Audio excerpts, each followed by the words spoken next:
Hi, my name's Tommy, and I use he, him pronouns. I'm here today to share my story of what led me to get involved in wealth redistribution, specifically through the Housing Solidarity Project, who's been incredibly helpful and inspirational throughout the process. So I lived in Portland for most of the last 16 years until my family and I had an opportunity last year to move to Portugal. So we decided to do that. That's where I live now, but we owned a home in North Portland, an area that was historically Black, but had been very much gentrified in recent years. So, we decided we needed to sell our house, but, my wife and I are not big fans of capitalism and, in general, much less the real estate market and industry and the entire, we're very conscious of the way that BIPOC people have been systemically denied access to owning homes and have just had blocker after blocker repeatedly put in their path to trying to just to own a home, which is such a key way to build generational wealth.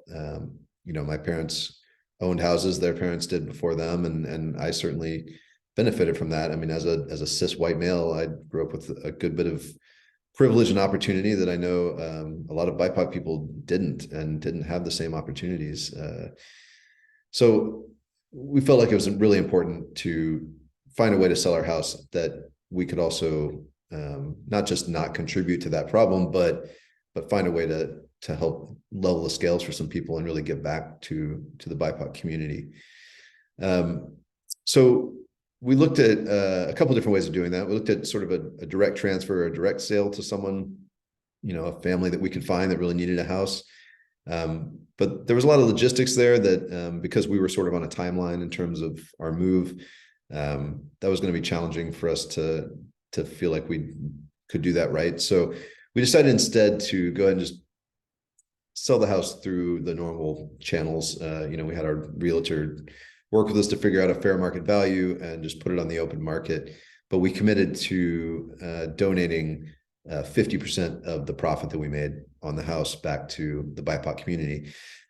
Excuse me. And it was really important to us, not just to give to worthy organizations, which we did some of that, but to actually find individuals to help. Like someone, it can't be overstated the impact of just being able to give like $10,000 or $20,000 to someone, to a Black family, a BIPOC family who has had to overcome so many more hurdles to trying to get into the housing market to own a home, to be able to just hand them the money that they need to get them over the finish line to afford the down payment or to afford to move into a house.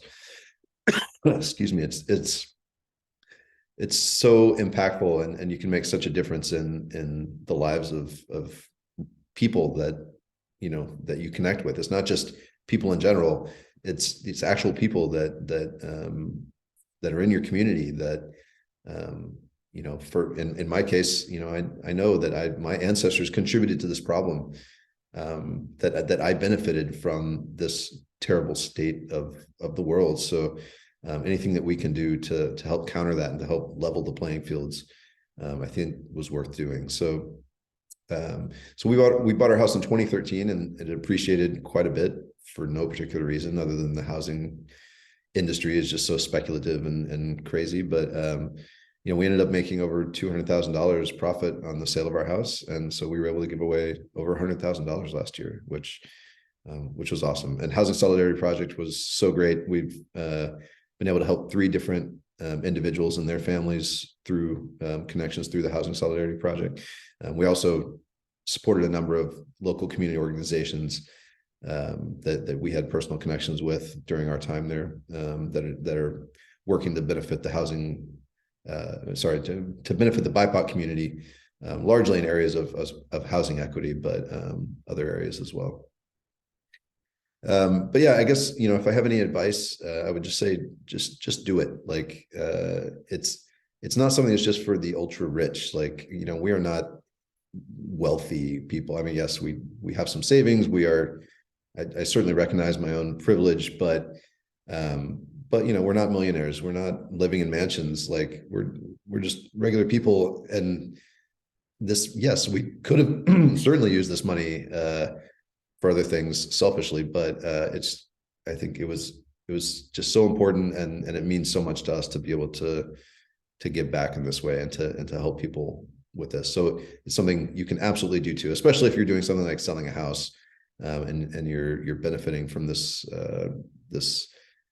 housing market that is so inflated.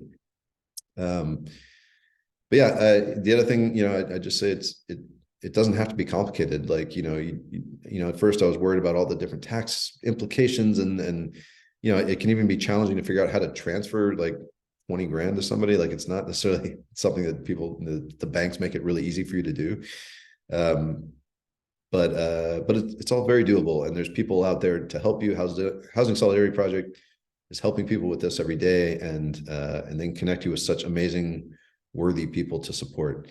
You'll be all right. You'll be just fine, and you will change people's lives. And it's so worth it.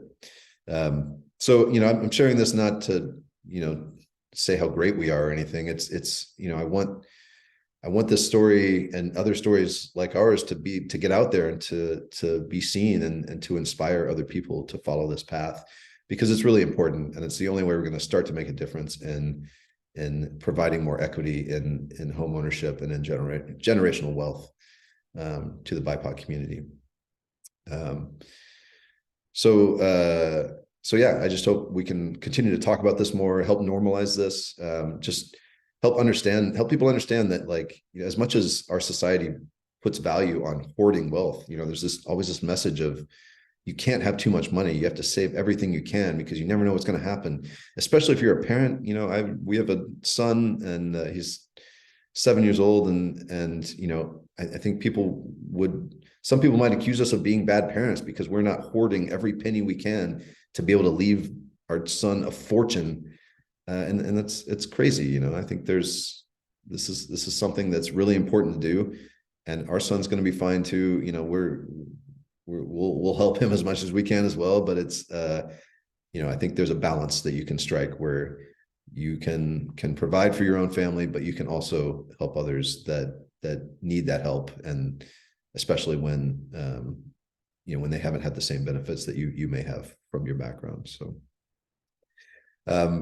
that's it for me. Thanks for listening. Take care.